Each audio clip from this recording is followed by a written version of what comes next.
Эту историю рассказала Тэмми Грейвс, Тэмми Гравес. Она помогает приютам в штате Северная Каролина, США.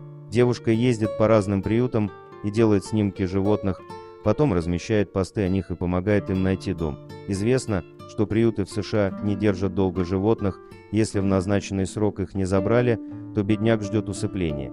Тэмми очень переживает за каждое животное в приюте, но больше всего ей запомнилась история брошенного лабрадора. Только посмотрите, как реагируют домашние собаки на предательство. Вчера пес проснулся на любимом лежаке, в доме, где он вырос и любил своих людей, дарил им радость, охранял и верно служил. Когда хозяин позвал его в машину, он с радостью запрыгнул туда, ожидая оказаться в парке или у ветеринара.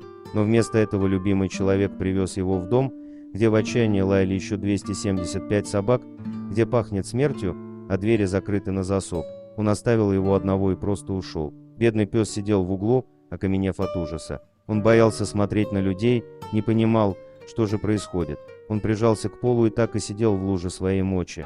Собаку водили, и они больше не возвращались. Он не понимал, что происходит, но боялся, что скоро придут и за ним. Он не пил, не ел, старался спрятаться в пустой комнате. Это яркий пример безответственности хозяев. Приюты не спасение, это просто система, которая позволяет очистить улицы от бездомных животных. Стерилизуйте питомцев, не выбрасывайте их потомство, это помогает.